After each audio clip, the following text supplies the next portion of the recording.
et que rien n'était impossible.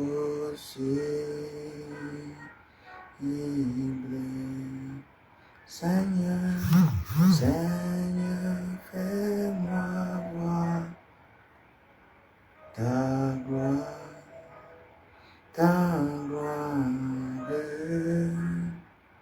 Seigneur, fais-moi voir ta gloire, ta gloire, ta gloire. Ah oui, Seigneur, Seigneur, fais-moi voir, Seigneur, fais-moi voir ta gloire, gloire, gloire, gloire, ah oui,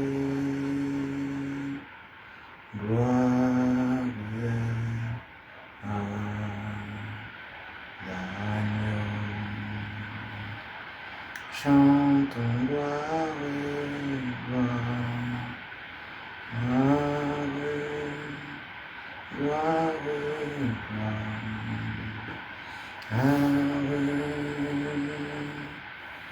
gloire,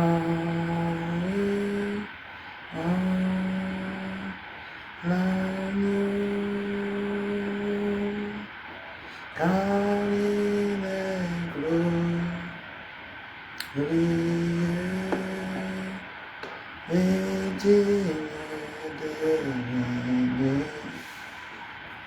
L'agneau est souverain.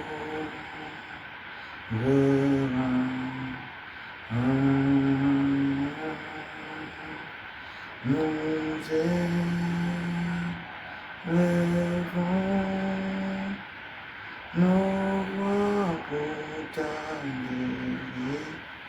L'agneau, l'agneau est souverain. Chante gloire, gloire, gloire,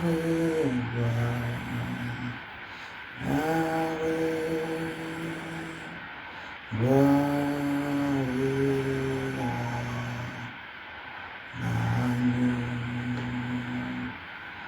nous chantons gloire,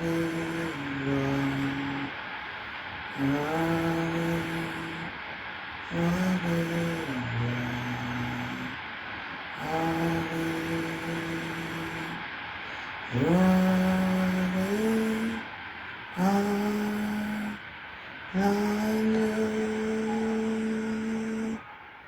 car il est glorieux et digne de régner. L'agneau est souverain.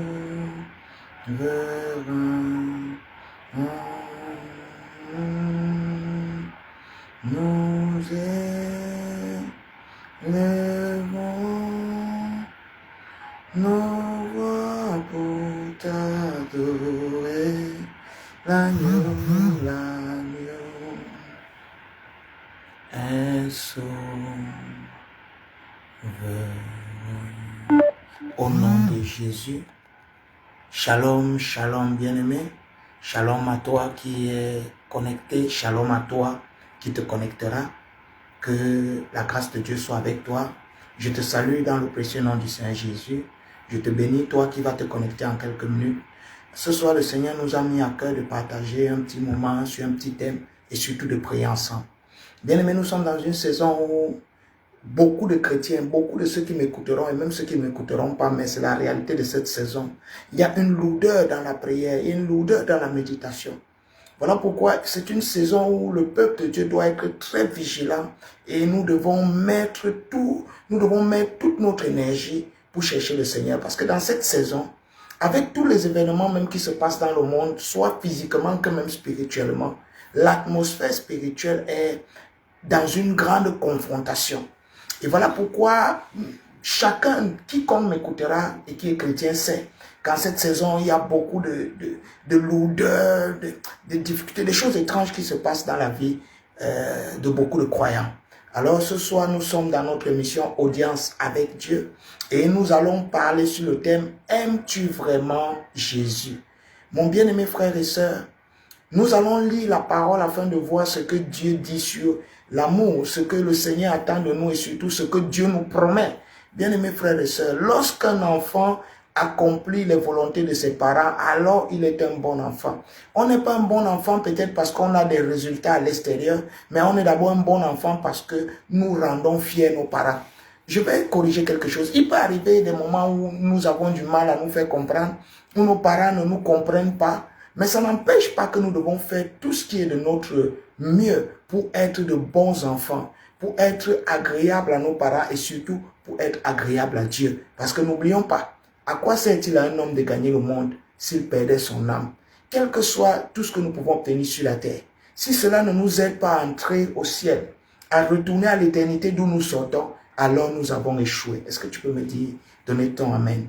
Que Dieu te bénisse. Alors je t'exhorte à être concentré, à être consacré, à te laisser conduire par le flot de l'esprit. Nous allons prier, nous allons partager et prier. Nous avons 30 minutes par la grâce de Dieu. Alors connecte-toi, dispose ton esprit. Prie le Seigneur de te parler, frère. Bien-aimé, personne n'est plus grand que la révélation qu'il a. Le problème de l'Église aujourd'hui, lorsque nous lisons nos Bibles, je le dis chaque jour, nous avons l'impression que la Bible des apôtres et la Bible de ce jour, la vie chrétienne d'avant et la vie chrétienne d'aujourd'hui, c'est comme si Dieu aurait changé. Mais en vérité, Dieu n'a pas changé. C'est le peuple de Dieu qui a de la difficulté à comprendre qui est Dieu et à marcher avec Dieu selon son principe. Le désir et le dessein de Dieu est de nous bénir. Le désir et le dessein de Dieu est de nous élever. Le désir et le dessein de Dieu est de nous faire différents des autres. Bien-aimés frères et sœurs, beaucoup sont chrétiens, mais peu ont la fierté de leur christianisme. Beaucoup sont chrétiens, mais se sentent frustrés. Beaucoup sont chrétiens et ne vivent pas ce qu'ils lisent dans la Bible. On dirait que quand tu lis la Bible et ta vie, c'est deux mondes différents. Ce soir, je suis venu partager avec toi, dans le cadre de notre mission Audience avec Dieu, sur le thème « Aimes-tu vraiment Jésus ?» Aimes-tu vraiment Jésus? Bien-aimés frères et sœurs, je ne viens pas t'agiter, mais je viens te ramener à l'origine. Parce qu'au commencement était la parole était avec Dieu et la parole était Dieu. Alors je voudrais bien aimer mon frère, ma soeur, que tu ouvres ta Bible avec moi dans le livre de Jean chapitre 21. Est-ce que tu es ici? Je voudrais aussi que tu te trouves. Élève la voix avec moi et consacrons ce moment entre les mains du Seigneur. Père, au nom de Jésus, nous te consacrons ce moment. Nous savons que beaucoup de voix parlent aujourd'hui. Beaucoup de personnes parlent de ta part. Mais seule ta voix doit être écoutée. Tu as dit dans ta parole, Seigneur Jésus, mes brebis entendent ma voix et elles me connaissent. Elles ne suivront pas un autre, elles me suivront moi parce qu'elles me connaissent. Seigneur, je prie que ce soir, l'homme disparaisse. L'homme quitte le décor et que le divin s'incarne. Je prie que tu parles à un frère et que tu parles à une sœur. Je prie que comme cette parole est une épée à double tranchant, que pendant qu'elle va parler à l'âme de mon frère, qu'elle parle également à mon âme, afin que nous puissions tous ensemble, après cette émission, nous réjouir comme les disciples sur le chemin d'Emmaüs, par ta grâce et ta présence. Prends total contrôle, Seigneur. Que les anges soient déployés, que la grâce et la faveur soient libérées, que les anges, Seigneur, soient en action pendant que je vais parler, et que chaque mot que tu donneras ce soir prenne effet dans la vie d'un frère, dans la vie d'une sœur, au nom de Jésus. Amen. Que Dieu te bénisse au nom de Jésus. Je te salue dans le précieux nom du Seigneur, toi qui es connecté. Que la grâce, la faveur et la miséricorde de Dieu soient avec toi. Est-ce que tu es ici? Au nom de Jésus, que la main puissante de l'Éternel soit sur toi. Est-ce que tu peux dire Amen?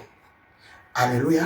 Alors nous allons lire dans la Bible, dans le livre de Jean chapitre 21, versets 15 à 17. Bien-aimés frères et sœurs, beaucoup de chrétiens nous sommes frustrés parce que nous parlons d'un Dieu qui est une histoire pour nous.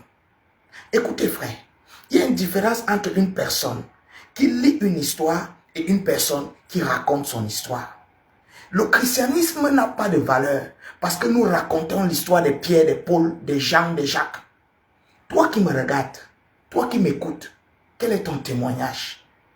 Quelle est ta révélation de Jésus? Combien es-tu intime de ce Jésus? Combien connais-tu Jésus? Qu'est-ce que Jésus t'a dit jusqu'à ce jour? Personne n'est plus grand dans le royaume de Dieu que sa révélation, que la révélation qu'il a du Seigneur. Ce soir, je suis venu te parler en quelques minutes et nous allons prier, frère. Je ne comprends pas beaucoup de choses. Je ne sais pas quoi, mais je suis un fils de Dieu. Et je sais que chaque fois que Dieu nous dit de parler, chaque fois que nous nous levons pour parler, le monde de l'esprit se met en manifestation pour produire des effets et des résultats. Dieu n'est pas un historien. Non, monsieur. Dieu n'est pas naturel, Dieu est surnaturel. Alors je crois que si tu te connectes et que tu libères ton âme et que tu es disposé à écouter la voix de Dieu, Dieu te parlera. Au nom de Jésus. Jean chapitre 21, verset 15 à 17. Est-ce que tu peux me donner ton amen? Frère, je veux quelqu'un qui est disposé, quelqu'un qui est révolté. Est-ce que tu peux dire amen, frère? Afin que ce soit ensemble, le ciel, la divinité, fasse quelque chose pour toi, fasse quelque chose pour nous. Dis amen, frère. Que Dieu te bénisse. Jean chapitre 21, verset 15 à 17. Je parle sur le thème « Aimes-tu vraiment Jésus ?» Aimes-tu vraiment Jésus? Jean chapitre 21, verset 15 à 17. La Bible dit « Après qu'ils eurent mangé, Jésus dit à Simon Pierre, « Simon, fils de Jonas, m'aimes-tu plus que ne m'aime ceci ?» Il répondit, « Oui, Seigneur, tu sais que je t'aime. » Jésus lui dit, « Paie mes brebis. » Il lui dit une seconde fois, « Simon, fils de Jonas, m'aimes-tu » Pierre lui répondit, « Oui, Seigneur, tu sais que je t'aime. » Jésus lui dit, « Paie mes brebis. » Il lui dit pour la troisième fois, « Simon, fils de Jonas, m'aimes-tu » Pierre fut attristé de ce qu'il lui avait dit pour la troisième fois, « M'aimes-tu » Et il lui dit, « Seigneur, tu sais toutes choses. Tu sais que je t'aime. » Jésus lui dit, « Paie mes brebis. » Bien-aimés frères et sœurs, pourquoi je parle sur ce thème? Parce que l'essence du christianisme, c'est l'amour du Seigneur. La Bible dit dans le livre de Jean, chapitre 3, verset 16, « Car Dieu a tant aimé le monde, qu'il a donné son Fils unique, afin que quiconque croit en lui ne périsse point, mais qu'il ait la vie éternelle. » Vous savez, nous sommes dans un siècle où les églises sont remplies, les églises sont bondées, les églises sont pleines, mais les gens ne sont pas convertis. Je connais des chrétiens, je connais des personnes qui sont des croyants, qui craignent Dieu, qui sont même dans les grands ministères, à côté des grands serviteurs de Dieu. Mais lorsque tu regardes leurs attitudes et leur caractère, tu finis par te demander, est-ce que c'est la même Bible que nous lisons? Est-ce que c'est Dieu que les gens craignent ou c'est le diable que les gens servent déguisé sous le nom de Jésus? Bien-aimé, lorsqu'on dit qu'on est un disciple du Seigneur, ce n'est pas par des mots. On peut être imparfait. On peut être même lent à prier parfois. On peut être lourd parfois. On peut avoir des difficultés à des moments à gêner. Mais il y a quelque chose qui se trouve dans la vie de quiconque a vraiment donné sa vie à Jésus. Saint-Esprit, je prie que tu m'aides ce soir. Je prie que tu me donnes la force et que tu m'aides à parler de ta part. Bien-aimés frères et sœurs, vous savez pourquoi je parle sur le thème « Aimes-tu vraiment Jésus ?» Parce que si tu réussis à prendre une position ferme dans ta détermination, dans ton amour pour le Seigneur, alors seulement et certainement, tu pourras réaliser, accomplir ton destin divin.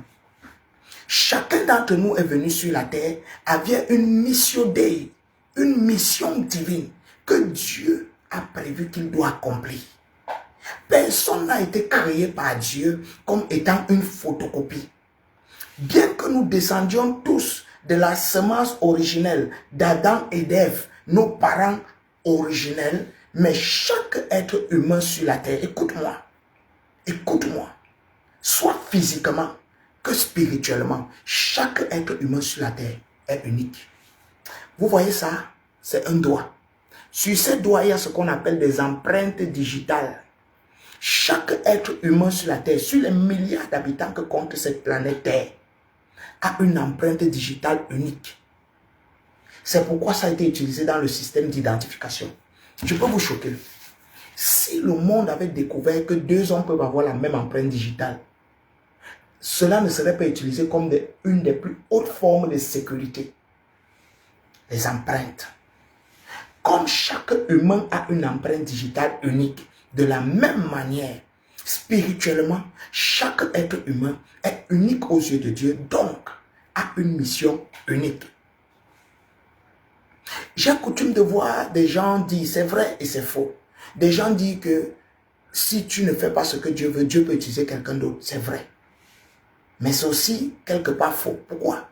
Parce que chaque mission Dei, la mission Dei, c'est la mission divine que Dieu t'a assignée lorsqu'il t'envoyait sur la terre, dans le corps de chair de tes parents. Et la mission divine est unique pour chacun. Ce que je dois accomplir, mon frère ne peut pas l'accomplir comme moi. Voilà pourquoi on n'a pas besoin d'être jaloux dans l'église. Non, chacun est unique aux yeux de Dieu. Chacun a une mission unique devant Dieu. Nous pouvons faire les mêmes choses, mais elles ne sont pas identitaires spirituellement.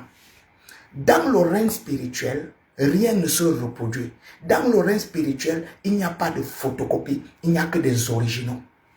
Je viens te dire ce soir que tu es un original de Dieu. Frère, ne te sous-estime pas.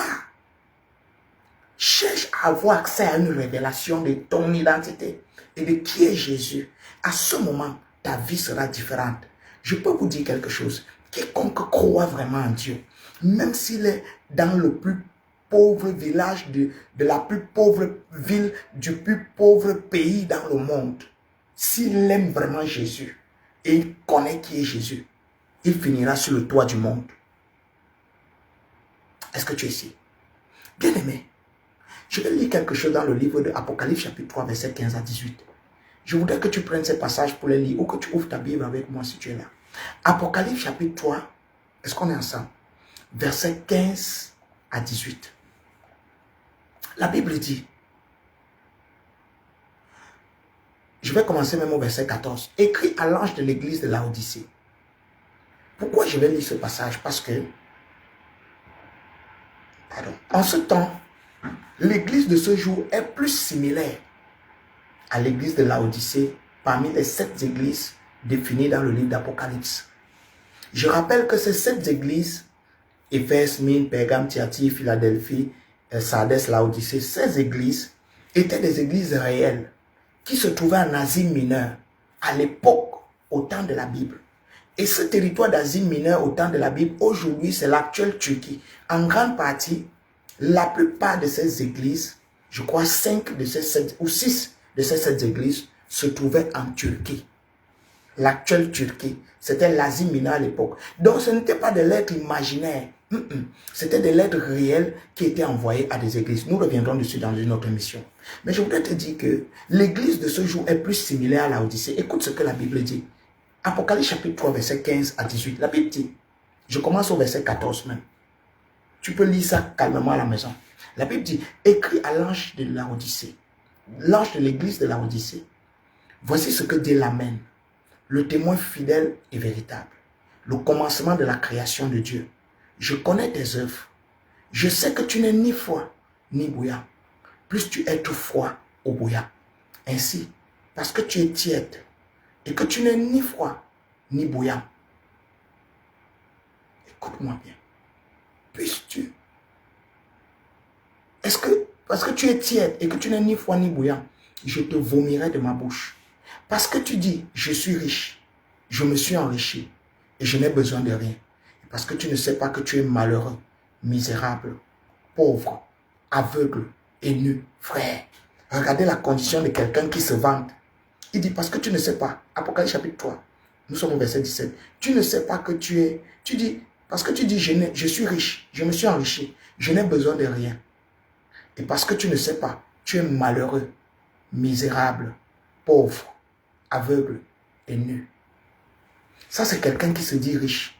Ça, c'est beaucoup de personnes qui vivent dehors, qui vivent aujourd'hui. Nous assistons à un siècle où je suis en train de préparer un message, où l'influence est en train de détruire des nations comme les nôtres. Nous vivons dans un monde où les gens copient tout ce qu'ils voient, même les chrétiens. La preuve en est que vous, chacun d'entre nous qui est connecté, regardez les pages des bien-aimés. Il faut qu'on suive le vent. Il faut qu'on suive la mode, la conjecture, Comment, quand le monde évolue, on évolue avec lui et on adapte la parole à l'évolution du monde. C'est la sorcellerie, frère. C'est exactement ça que Jean reprochait à l'église de Laodicée. Tu es misérable, malheureux, misérable, pauvre, aveugle et nu. Je te conseille d'acheter de moi de l'or éprouvé par le feu, afin que tu deviennes riche. Pas simplement de l'or, non.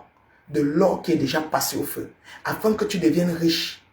Et des vêtements blancs, afin que tu sois vêtu, et que la honte de ta nudité ne paraisse pas. Et un collier pour oindre tes yeux, afin que tu vois. Donc dans cet âge, ils regardaient mais ils ne voyaient pas. Ils étaient habillés mais ils étaient nus devant Dieu. Oh frère, écoute-moi. Nous sommes dans un siècle qui est totalement similaire à ce message de Laodicée. Les gens sont pleins dans les églises. Les gens prient. Il faut voir les gens prier. Parfois, quelqu'un prie, il veut même se casser le corps. Tu admires comment il prie. Tu admires comment il jeûne. Mais dans sa vie, aucune profondeur, aucune crainte du Seigneur, aucune intimité avec Jésus. Je peux te choquer. Le diable ne craint pas la religion. Il est un religieux. Que personne ne vous trompe et ne vous dise que Satan n'est pas un religieux. Il fut un ange de lumière. Il fut un des principaux du ciel. Il fut un dirigeant et un dominateur au ciel. Sous la conduite de Dieu à l'époque.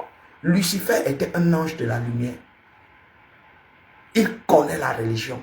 C'est d'ailleurs pourquoi vous allez remarquer que les mauvaises choses qui existent, les pires choses qui existent, bien aimé, c'est pas au milieu des païens. C'est dans les églises. C'est normal. Il faut amener l'abomination dans le lieu saint pour écouter. Dans le règne spirituel, chaque chose, chaque acte a une valeur et une conséquence. Je vais revenir dessus un autre jour. Pourquoi je te parle sur le fait que aimes-tu vraiment Jésus? Parce que je crois que nous sommes dans un siècle où nous devons véritablement prendre position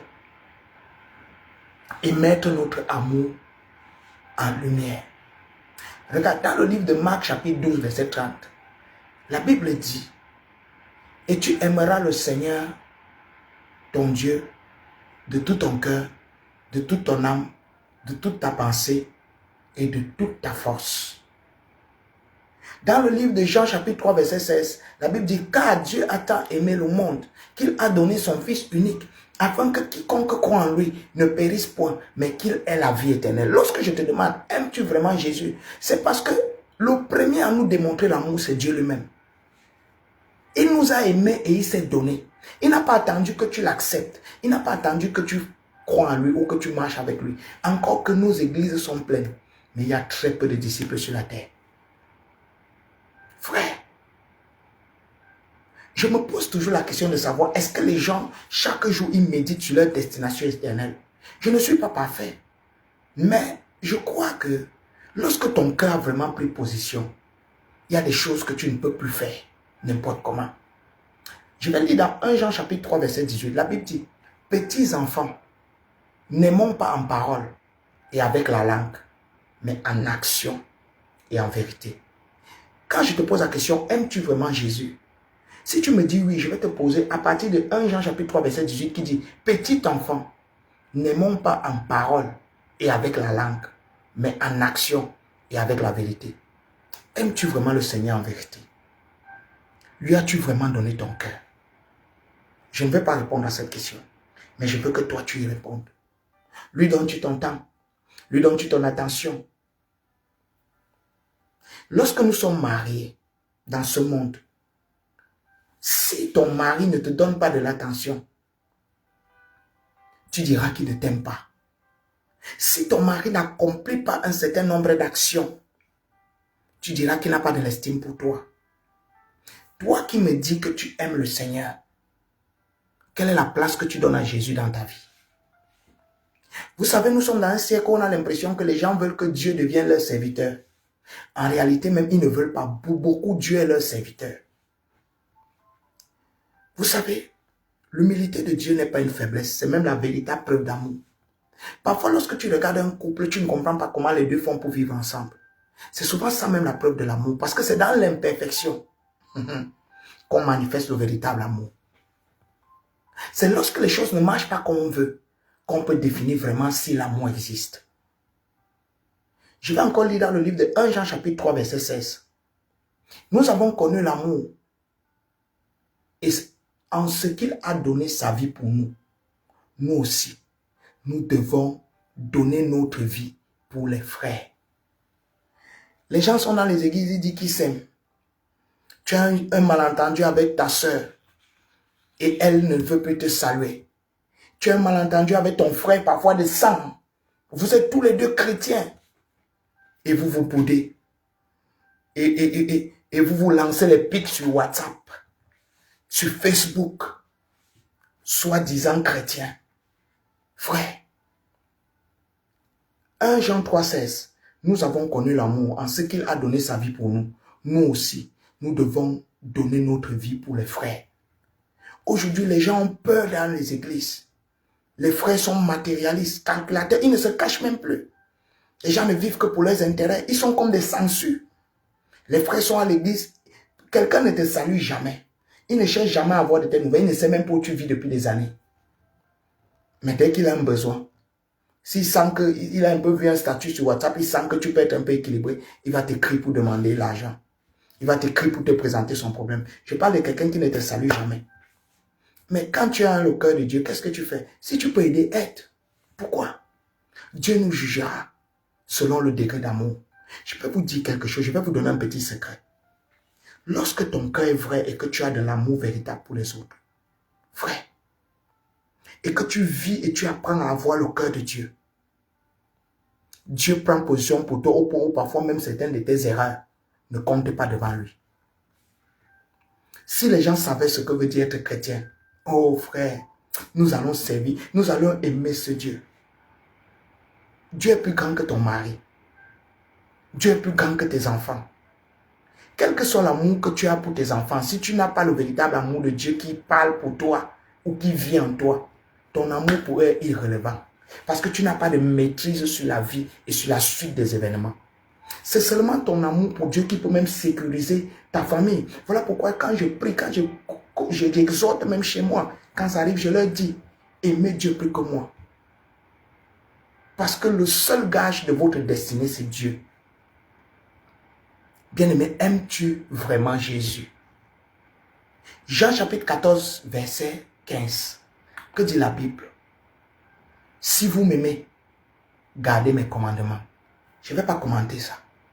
Mais je vais simplement te dire que c'est ce que Jésus te demande. Quand je te pose la question par le titre de cette émission, aimes-tu vraiment Jésus? Jésus dit dans Jean chapitre 14, verset 15, si vous m'aimez, gardez mes commandements.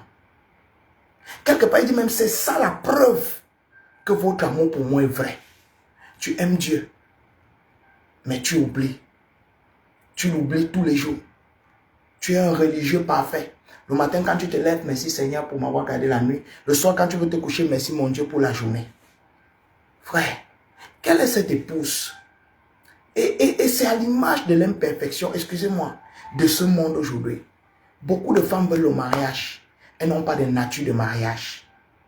On n'a plus de femmes aujourd'hui, quand ton mari rentre, tu l'aides tu prends ces choses, tu as déjà mis l'eau pour qu'il se lave, tu as déjà chauffé son repas, tu as veillé à ce que, comment était ta journée. On a aujourd'hui un siècle où quand un homme rentre à la maison, il est d'abord stressé. Tu trouves encore la femme là qui va te stresser plus. Donc elle dit que si ta journée là voulait te tuer, que tu n'es pas moi je t'achève. C'est le type de l'épouse de l'église aujourd'hui. Oh frère. On peut dire ce qu'on veut dire. Nos mamans et nos grands-mères, elles connaissaient le mariage. Le mariage aujourd'hui n'est pas... Écoute, beaucoup de personnes se marient par que faire? C'est parce qu'ils ne veulent pas pécher, surtout les chrétiens. Beaucoup d'hommes, s'ils pouvaient être comme Paul, je vous le dis, ils allaient choisir d'être comme Paul. Ne regardez pas le cinéma que vous voyez dans l'église aujourd'hui. Peu de personnes mariées sont vraiment converties. Or, le mariage est le type de notre relation avec Jésus. Nous sommes l'épouse du Christ. Tel que nous trichons dans nos mariages, c'est comme ça que nous trichons dans notre relation avec le Seigneur. Mon frère, aimes-tu vraiment Jésus? Ma soeur, aimes-tu vraiment Jésus? Je vais encore lire la Bible. Éphésiens chapitre 5, verset 2. Et marcher dans l'amour. À l'exemple de Christ, je répète, Éphésiens chapitre 5, verset 2. et marcher dans l'amour, à l'exemple de Christ qui nous a aimés et qui s'est lui-même livré à Dieu pour nous comme une offrande et un sacrifice de bonne odeur. Frère, vous savez, l'amour est une clé que le diable a volée à ce monde. Je vous dis la vérité. L'amour est une clé que le diable a volée à ce monde. Je sais que ceux qui ont beaucoup d'amour souffrent beaucoup. Parce que tout le monde abuse de toi, tout le monde se moque de toi, les gens prennent ton amour pour une faiblesse, les gens prennent ton amour pour acquis. Parfois tu fais du bien aux gens, le jour tu ne fais plus, ils te critiquent, ils te sabotent. Les gens qui viennent vers toi, en fait, dans ce monde, ceux qui manifestent l'amour semblent faibles. Mais pourquoi tu veux que les choses soient différentes? Jésus a dit, si l'on fait au bois vert, à combien plus forte raison le bois sec? Frère, à l'époque de Jésus, le monde le prenait pour un idiot. Le monde se moquait de lui. On le prenait pour un insensé. Mais Jésus a manifesté un amour réel et véritable. Vous savez, frère, lorsque ton amour... je ne sais pas. Parfois, quand je parle aux gens, je ne sais pas pourquoi le christianisme est difficile. Le christianisme est facile, frère. Je bénis Dieu.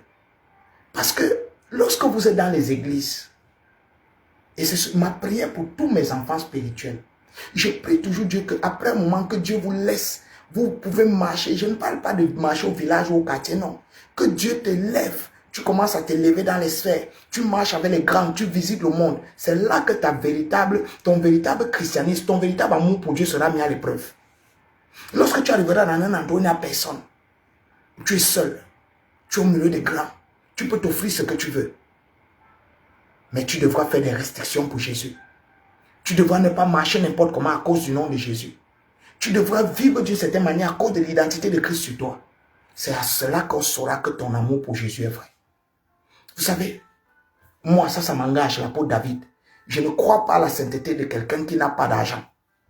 Vous savez pourquoi? Beaucoup de gens qui disent qu'ils aiment Dieu quand ils n'ont rien. Le jour où ils découvrent, ils ont un peu, ils quittent le Seigneur. La plupart des temps, c'est comme ça. Pourquoi? Parce que je prie toujours le Seigneur, bénis ceux qui me suivent. Donne-leur assez de ressources afin que leur véritable nature soit manifestée. Beaucoup disent que Dieu n'est pas juste parce que la Bible dit Dieu a aimé Jacob et il a haï Esau. Mais la vérité, c'est que Dieu n'a pas haï Esau parce qu'il choisit un et rejette l'autre. Non, Dieu a haï Esau pour une raison. Dieu étant Dieu savait que Esau qui est dans le sein de sa mère là, il ne va pas me servir. Il ne va pas me servir.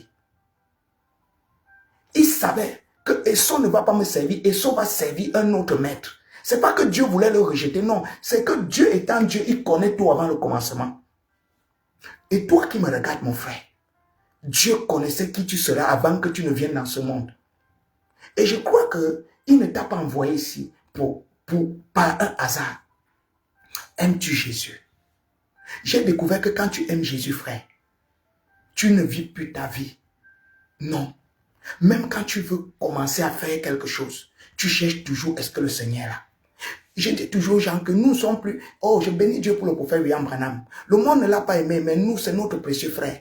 Il est la lumière qui nous a éclairés et qui nous montre le chemin. Je suis certain et convaincu dans mon cœur que le message que cet homme a prêché, c'est un homme, aucun homme n'est parfait, seul Jésus l'était.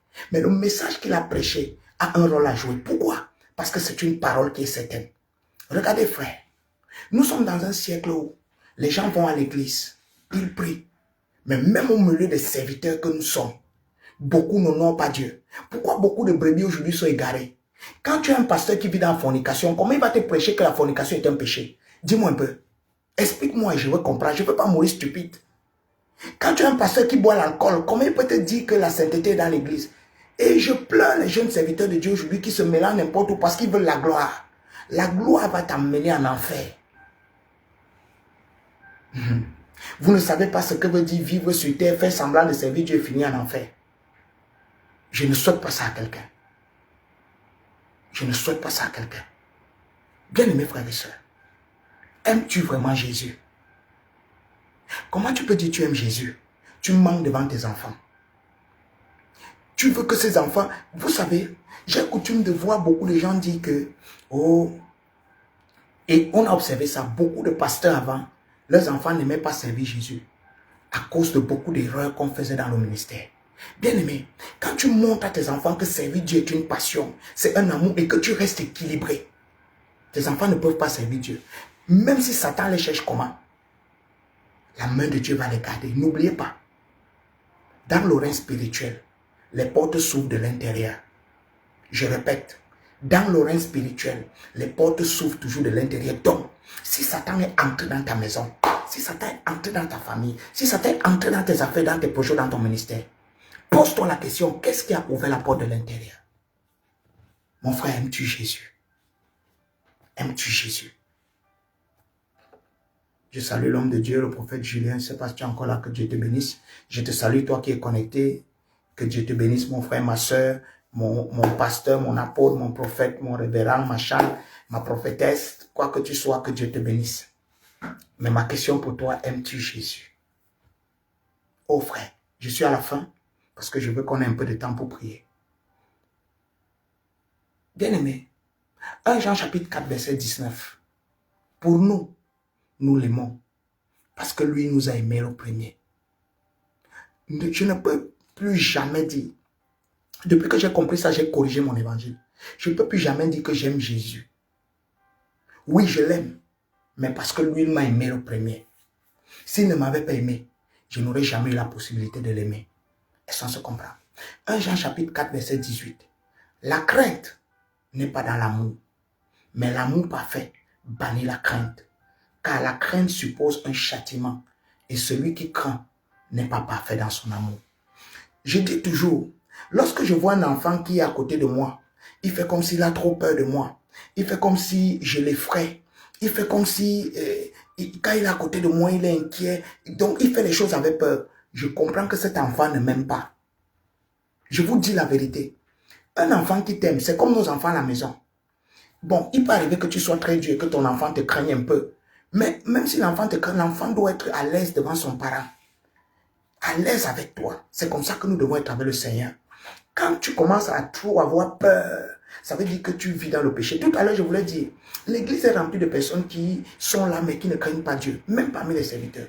Écoutez, nous, on n'est plus à la dimension du péché. Les 10 commandements, ce n'est pas pour moi, frère.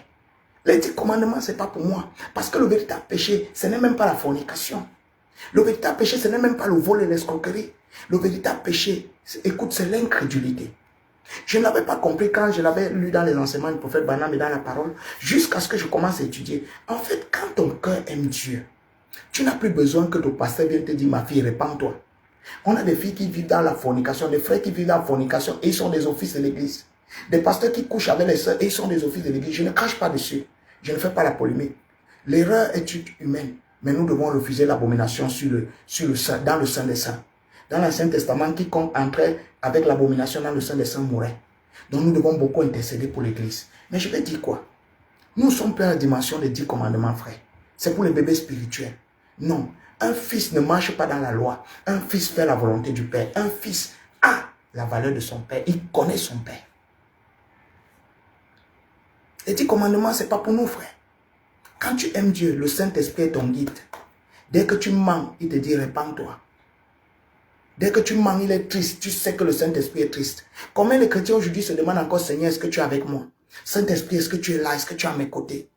Est-ce que j'étais attristé? Qu'est-ce que j'ai fait? Révèle-moi mon péché. Je crois que dans ce ministère, on va recommencer à faire comme à l'ancien temps. Les repentances seront publiques. C'est ma mission, c'est mon ministère que Dieu m'a donné. Je crois qu'on va revenir à ça dans notre ministère. Quand tu as péché, tu viens publiquement à l'église, tu prends le micro, tu te répands. Le peuple de Dieu aujourd'hui vit dans la saleté.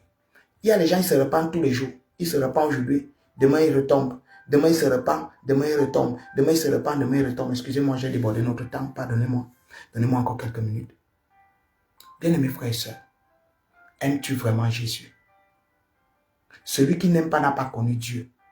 1 Jean chapitre 4 verset 8. Car Dieu est amour. Dieu est amour.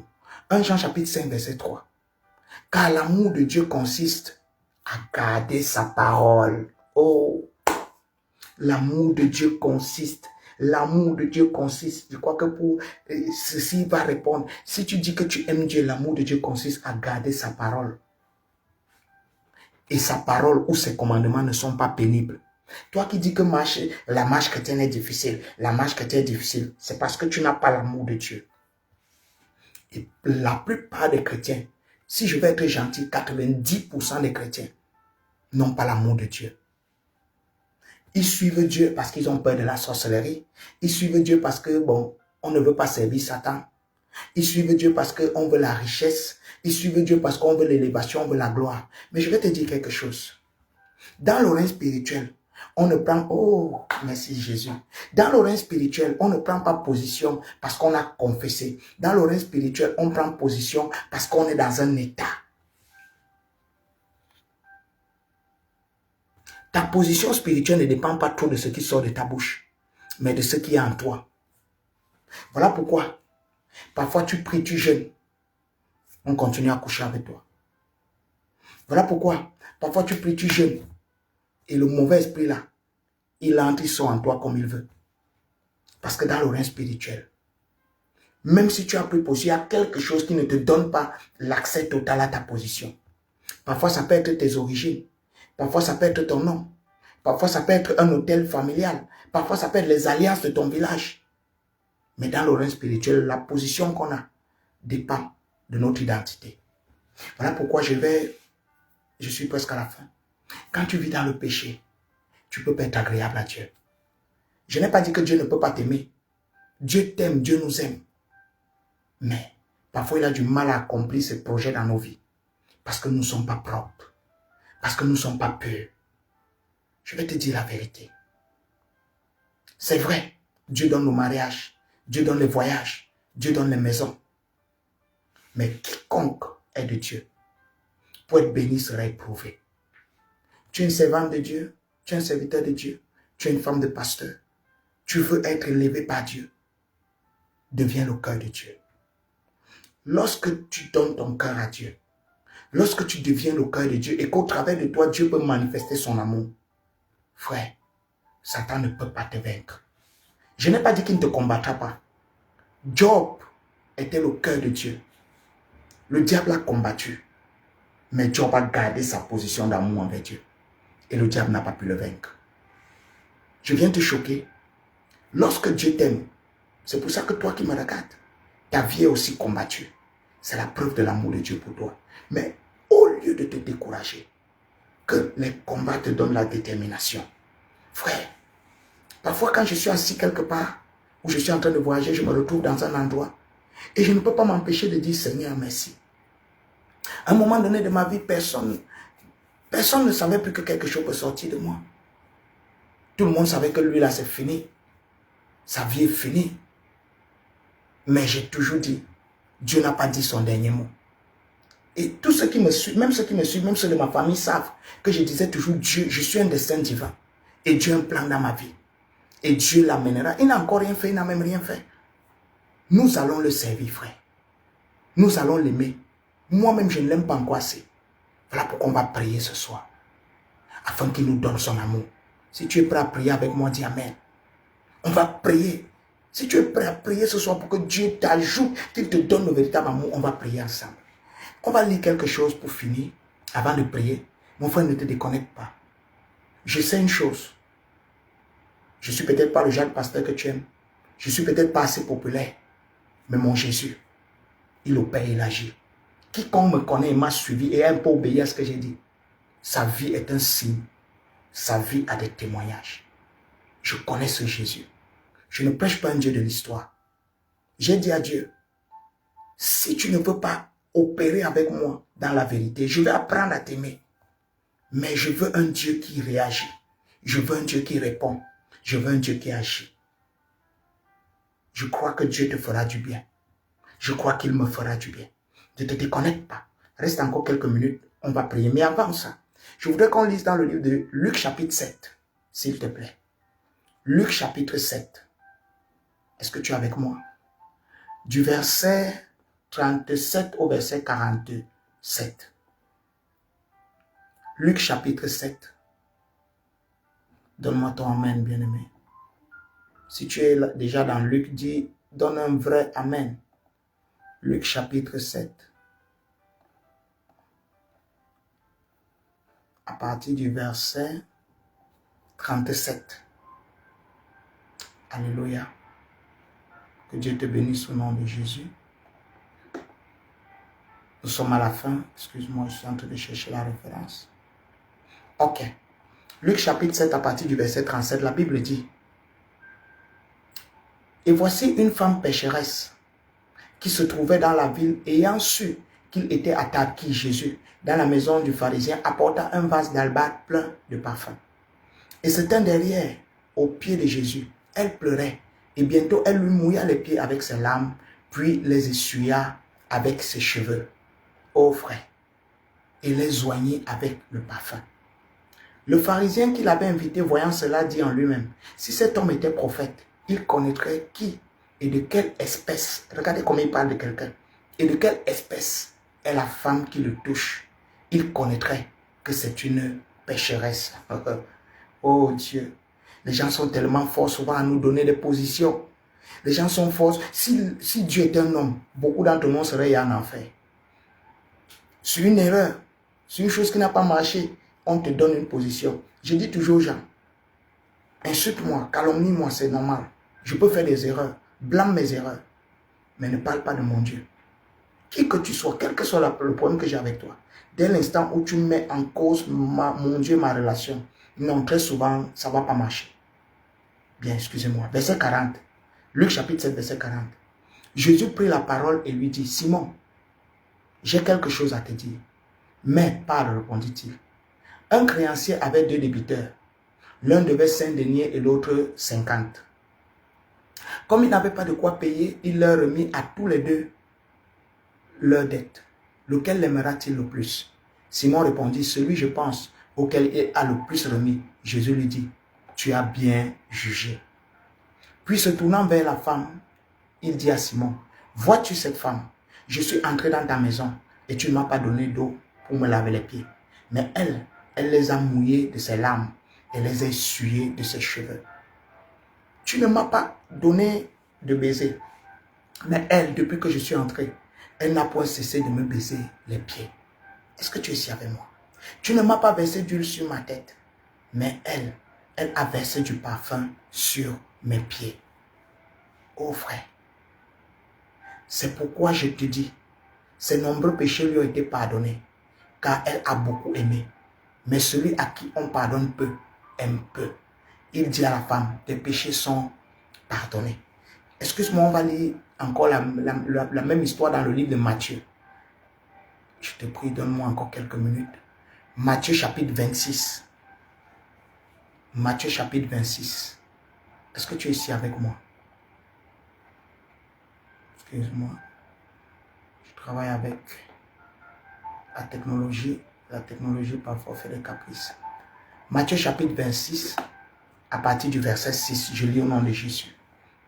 Donne-moi ton amen, mon frère. Donne-moi ton amen. Comme Jésus était à Béthanie, dans la maison de Simon le lépreux, une femme s'approcha de lui tenant un vase d'albâtre qui renfermait un parfum de grand prix. La Bible précise de grand prix. Et pendant qu'il était à table, elle répandit le parfum sur sa tête. Les disciples, voyant cela, s'indignèrent et dirent: à quoi bon cette perte? Oh frère, les gens vont toujours juger ce que tu fais pour Dieu. Pourquoi tu donnes toi à l'église comme ça? Pourquoi tu négliges tes enfants pour donner seulement à Dieu? Pourquoi tu ne fais que contribuer dans les églises? Pourquoi tu donnes les choses au pasteur?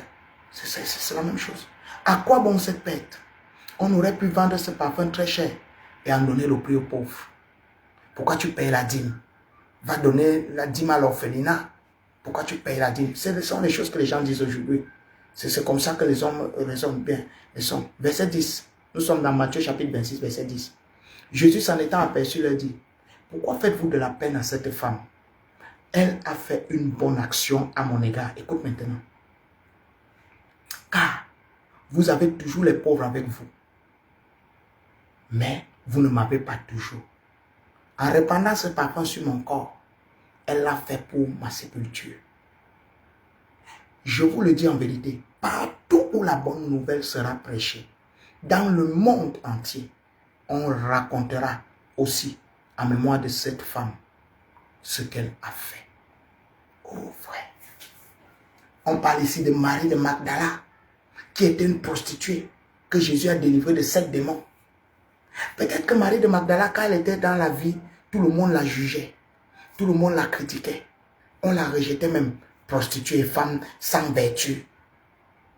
Mais personne ne savait qu'en elle se trouvait une des meilleures adorations que le monde allait connaître. Qu'est-ce qu'on dit de toi, frère? Qu'est-ce qu'on pense de toi, sœur? Ça n'importe pas. Cherche à savoir que Jésus, qu'est-ce que Jésus dit de toi? Peut-être tu vis comme une prostituée. Peut-être que tu vas de femme en femme, d'homme en homme. Tu escroques les hommes. Tu voles. Peut-être tu fumes la drogue. Peut-être, mais quel que soit ce que tu fais. Peut-être que tu es même un serviteur, servant, tu vis dans le péché. Ne te focalise pas sur ce que le monde te présente. Qu'est-ce que Dieu dit de toi? Quelle révélation le ciel te donne-t-il de ton identité? Mon frère, aimes-tu Jésus? Marie de Magdala est une femme rejetée des hommes, une prostituée devant les hommes, mais devant Jésus, pour Jésus, elle était un choix, elle était un destin divin. Je veux compris. Aimes-tu Jésus? On va prier ce soir.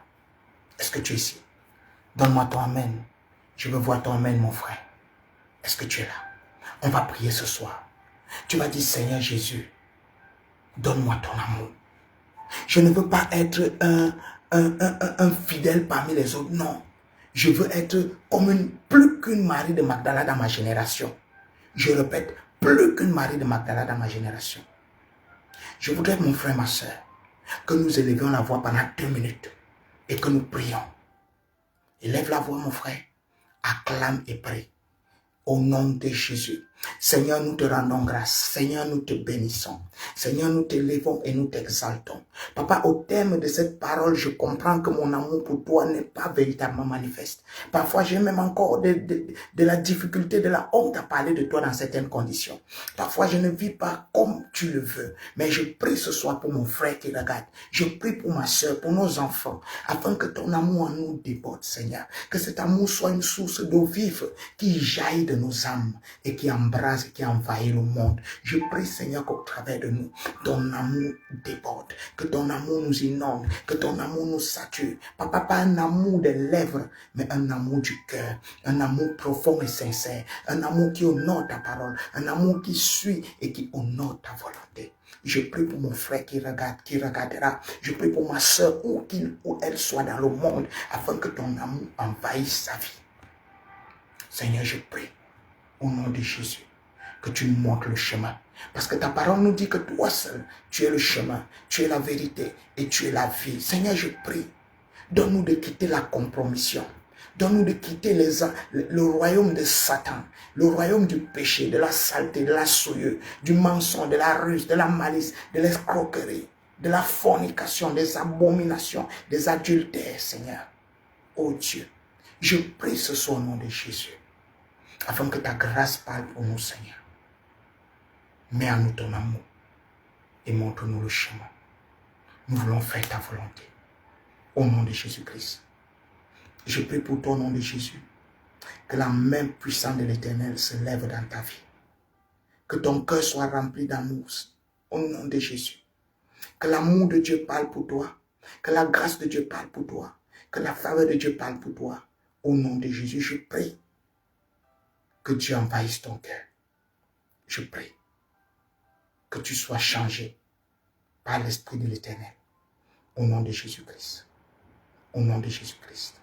Au nom de Jésus-Christ. Tu es béni au nom de Jésus. C'était notre émission Audience avec Dieu. Que la grâce de Dieu soit sur toi. Que la faveur de Dieu soit sur toi. J'espère que nous aurons de plus en plus de ces moments. Nous sommes en train de réfléchir à comment pouvoir avoir une application pour partager. Nous croyons que ces instruments de technologie sont utilisés pour pouvoir prêcher l'évangile. Est-ce que tu es là? Que Dieu te bénisse. Partage avec quelqu'un. Partage à quelqu'un. C'est l'œuvre de l'évangélisation aussi. Tu as reçu gratuitement, donne gratuitement. Je suis votre serviteur. Je suis l'apôtre David Descartes. Que la grâce de Dieu soit sur chacun d'entre vous. Merci à quiconque a regardé. Merci aux hommes de Dieu qui étaient connectés. Vous êtes bénis au nom de Jésus. Amen. Shalom à tous.